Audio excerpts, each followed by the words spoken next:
All right, so my Ironman front bumper came in. I'm gonna try to do a video that's fairly helpful. There's a lot of videos on the YouTube of people trying to install this bumper, just talking about it.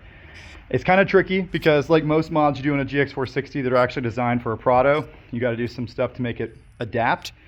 So I'm gonna give you step by step in chunks. All right guys, so it's all installed now. I'm gonna tell you the tools you need. So you're gonna need a grinder. This comes in handy for trimming the factory plastic bumper and also for trimming a lot of parts of the Ironman bumper that don't fit right. Definitely need a mini grinder and a cutoff wheel. I didn't use any of their wiring and stuff that came with it because my truck was pre-wired for fog lights and everything, so I didn't mess with any of that. You'll also need a test light. This will help you figure out the turn signals.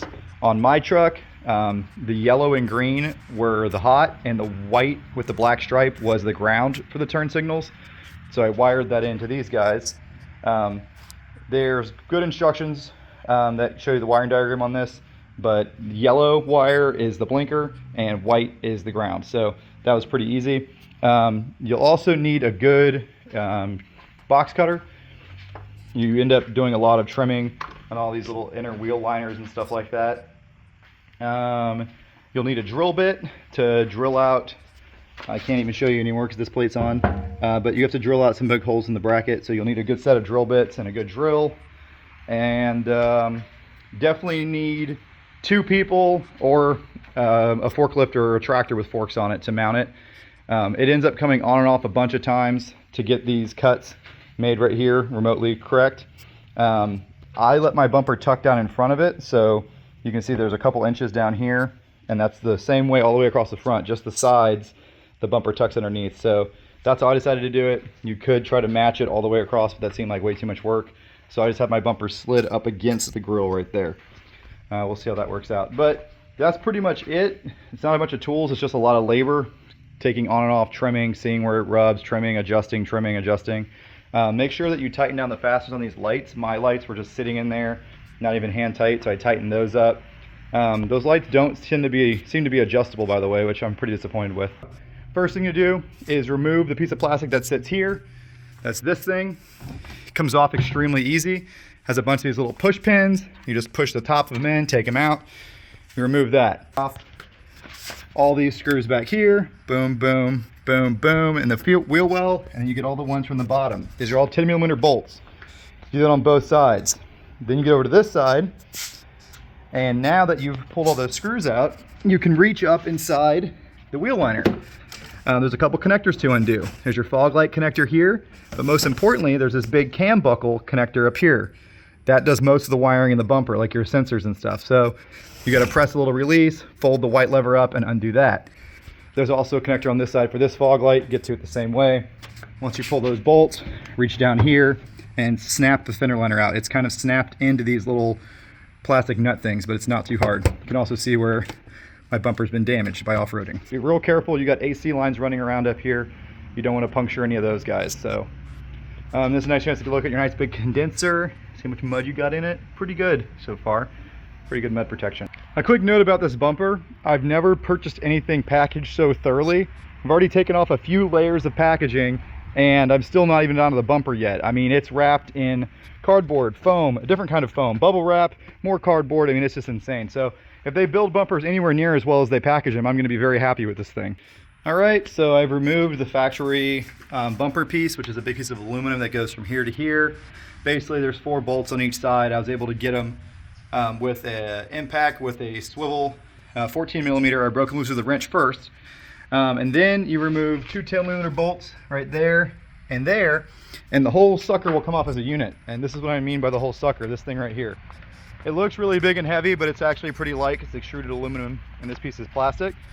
So I took that all off as a unit with those little crash bars and everything that are riveted on there. So that's all together. The next step is to do a little bit of trimming. These instructions are in black and white, and they're for a Prado, so not very good. But you can see those little white circles where it wants you to trim. Here's how I did it. I may have to trim more later, but you can see where I cut off around there to get more room for the brackets. Same thing here. I may end up cutting off this whole piece because I don't know how the bumper is going to fit around that. I want to leave as much of it as I can, because what this piece obviously does is funnel air into your condenser. Now we got to start installing this subframe, I'm calling it. This is the thing that holds the winch. I'm actually not putting a winch right now because I never use electric winches and they're unreliable, and I'd rather use a come along. And I don't want to add any more weight to the front of the truck. But this is a seriously beefy piece of metal. I kind of wish this bumper was offered without a winch option, because you could save a lot of weight. But what I'll do is I'll mount a receiver here and have a front receiver that's very strong, so that's nice. But yeah, you can see where all this mounts. It's to the factory bumper mount here, which isn't that beefy, so there's a bunch of brackets that tie into this bolt hole down here and try to make it as secure as possible. But the front frame on this truck isn't super beefy because it's designed to be a crumple zone. But yeah, this thing's definitely not designed for a GX460, so I'm a little annoyed that they advertise it like it is designed for a GX460. Just be real with us and tell us the instructions are not going to help us at all. And it comes with a bunch of patterns that tell you, where to cut. Those are all for a Prado, so pretty useless there. And yeah, huge box of bolts. All right, so if you're like me, one of the first things you'll notice is that this setup is really overkill, especially if someone who's not going to run a winch, right? So I realized pretty quickly when I was putting this up here, it was all over my, what is this line right here? This is my transmission cooler line, I think. It was all over it, and I don't like, moving things out of factory locations and stuff. This bracket used to have this piece on top of it. See where I cut it? Right there. I decided to do that because I didn't think I needed all this extra strength, and it simplifies the install. So that bolt will go there, and then that bolt will go through there, and boom, I got all my mount points. Alrighty, well, in the instructions it wants you to put this piece right here back in here like this, but you can see that there's not a lot of room to do that because the radiator is right up next to the frame on this model. So I suspect this has a bigger radiator than a Prado maybe. There just isn't enough room to work this bracket in there safely. There's supposed to be an insert right here, like a nut insert thing that looks like this, and then you have a bolt come from this way through there into it.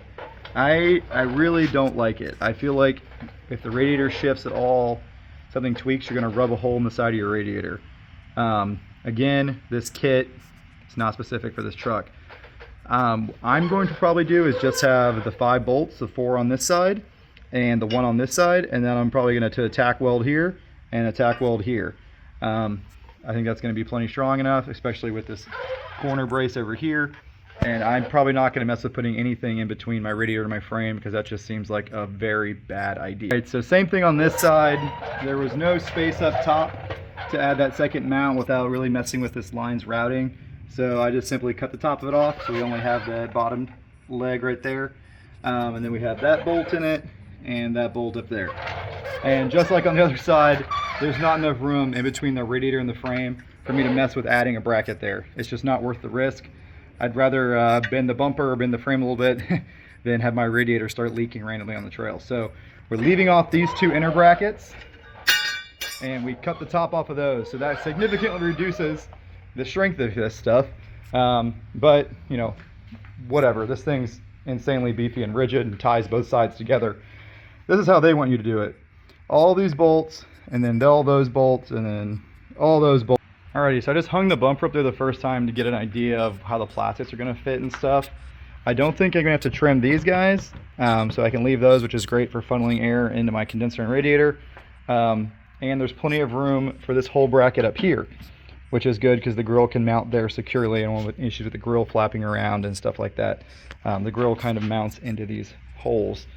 What I don't like is they could have had me cut this piece off and cut this off and design the bumper to be sunk in another 10 inches. This has a huge amount of overbite. And I noticed it looking at pictures, but you don't really realize it when the grill's in there and all the plastics, it looks about normal. This bumper makes your truck a good bit longer. And while that's great for hitting trees and having them not whip back on your hood and more crumple zone and all that stuff, it's not great for approach angle, and I'm just not crazy about the look. Well, the bumper I got, and I got a good deal on it. I'm gonna make it work. What I'm gonna do is I'm gonna take a bunch of pictures of where it sits right now, take the bumper back off, which is extremely easy with the tractor, Even though the bumper itself honestly is not that heavy. Two-person job, easy to hang it, but when you got forks, you know, use them. And they'll let me put the bumper back up here and make some marks where I think it's going to get cut off. But I am surprised how much room I have down in here. So I think I'll be able to let the bumper hang down to the bottom of this bracket, which is great for making it look clean and everything. And on this side and stuff, it's gonna be a little trickier, but I'll have some measurements. Yeah, because this tucks up under the truck on both sides, which is, you know, what you want. See? So yeah, the fun part is going to be making it fit right around the bumper. You have a lot of adjustability. You can adjust it side by side a good bit with the slots in these holes, and then with these big slots you can adjust it up and down and back and forth almost an inch. Once you get it close, you drill some pinning holes. That's what these holes right here are for. You drill out those, and once you have it all clamped down, you drill those out and put 2 more bolts through, and then it's done, right?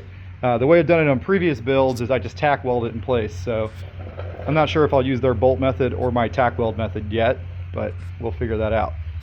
This big connector is driver's side, obviously. This one that says Aero driver is the far driver. And then this one that says Aero D1 is the middle driver.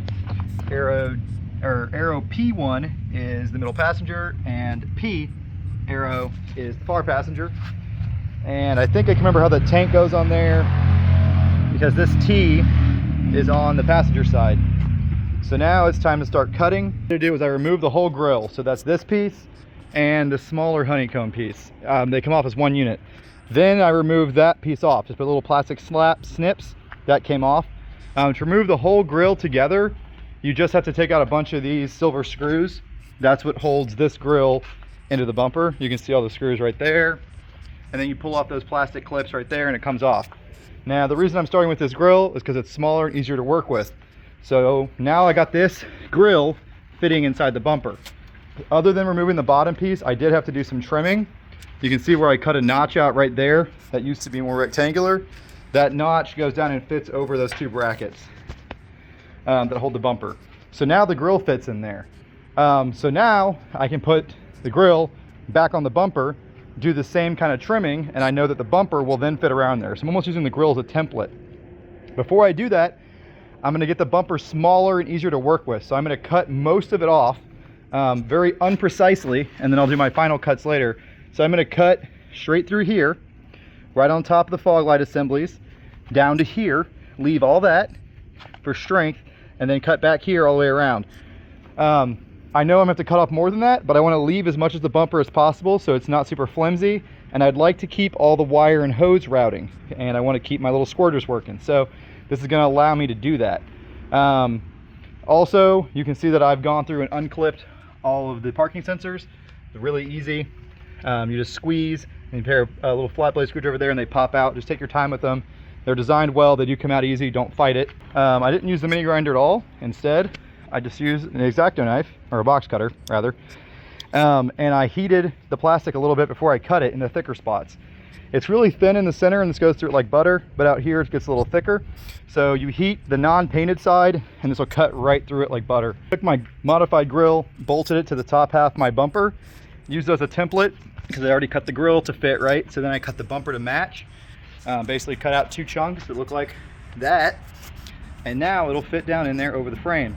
I never removed any of these hoses, and I kept as many of the clips as I could. I did it to cut off the piece of plastic that this clip went to and this clip, but it's mostly still a unit, and I want to be able to remove it as a unit for when I do future work on this thing. So I'm going to put it in there now, get it all snapped into place, and take that bumper off, get it all snapped into place, put it in there, and then put the bumper back on and do some final trimming. But I think we're getting close. Most of the trimming I need to do now is just in this area. This is the real critical area. The rest of this can tuck down behind it, I think. But you can see where I clearanced it here to fit over those brackets. My wires kind of sit back behind them. That's what I was going for.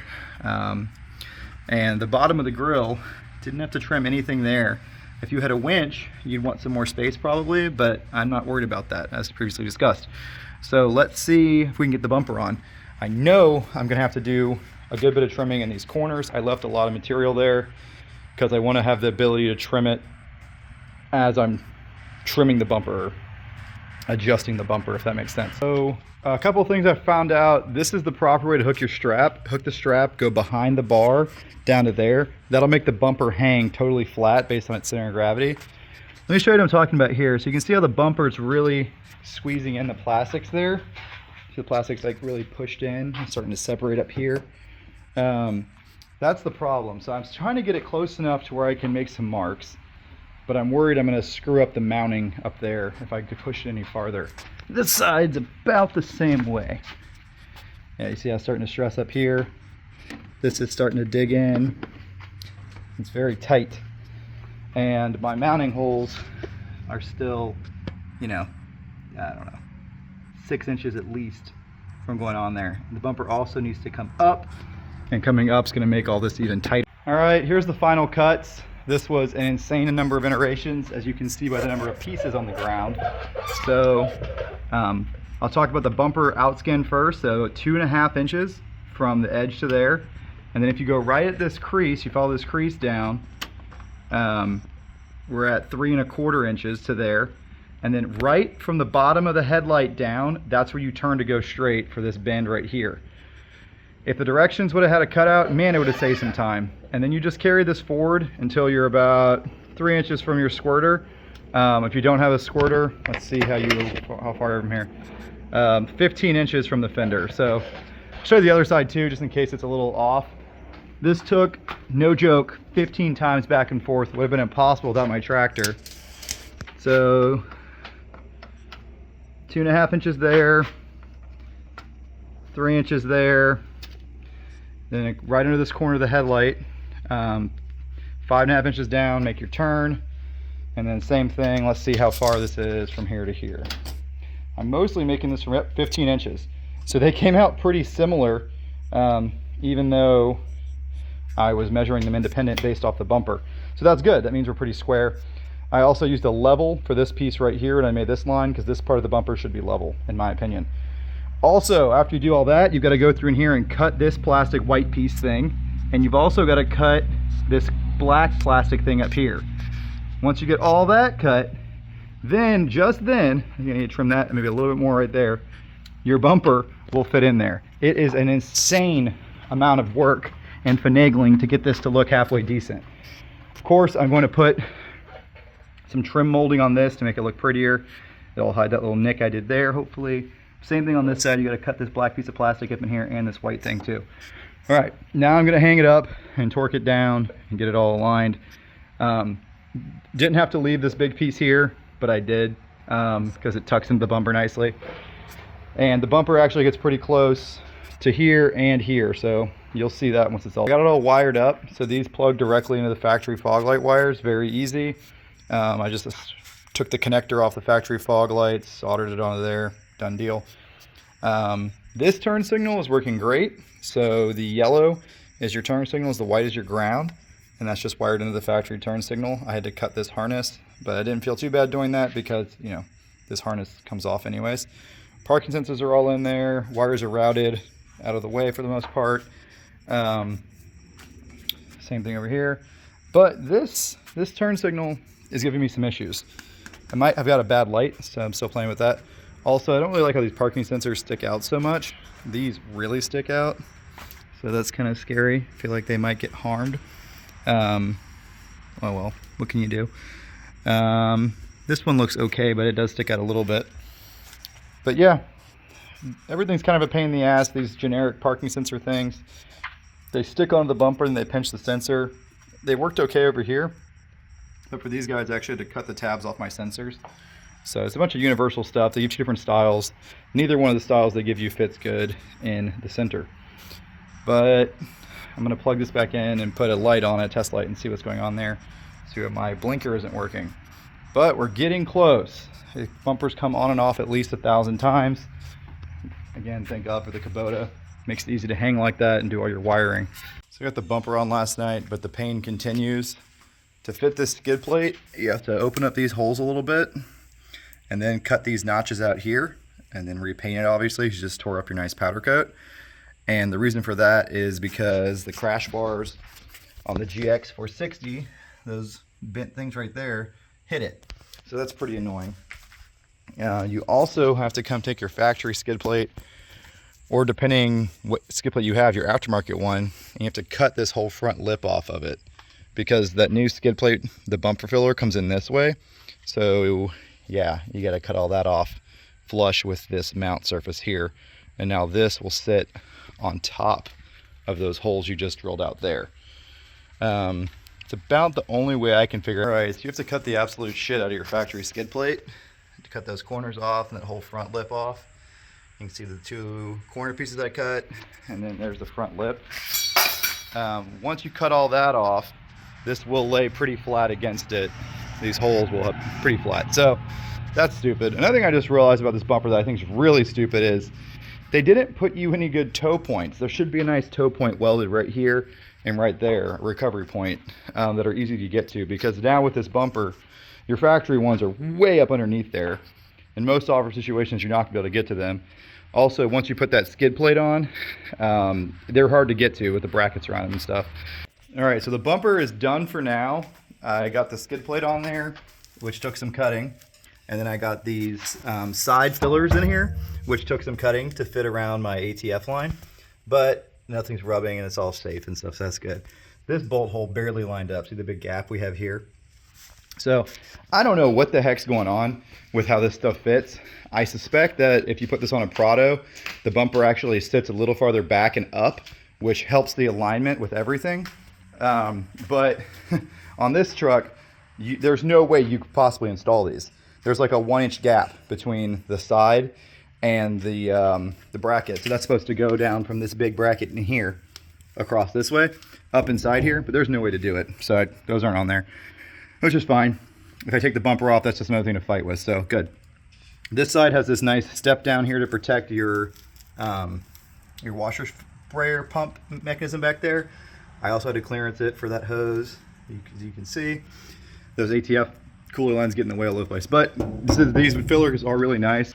All right, so I got the fender liners tied up. They are bolted down to this bottom plate, and I just did 2 self-tapping screws because that made the most sense to me to take them on and off quickly. And I didn't want to put a bolt and nut back there because it's gonna be pretty hard to get to at this point. And I like to make my stuff easy to work on. So again, 2 self-tapping screws. This one's important because it protects the whole washer fluid, headlight washer sprayer assembly. So that looks pretty good. So yeah, it's done now. I mean, I'm just gonna go drive it around, see if we have any issues, see how the parking sensors work, see if there's any wind noises. Obviously gas mileage is going to be affected because of all this air that used to have a nice slick thing to flow around. It's going to cause more turbulence and more pressure differential and whatever. So yeah, see how it does. And one thing I did notice doing all this is that KDSS does actually cost you some ground clearance with the factory skid plate. The lowest point on the front of this truck is right under the KDSS link, because that's able to drop down a lot, you know? So just a thing to think about. It's more pronounced on the driver's side, but that is kind of in front of the tire. So the aftermarket skid plate I'm getting does a better job of not wasting any space underneath the sway bar. But from the factory, you do lose a little bit right there.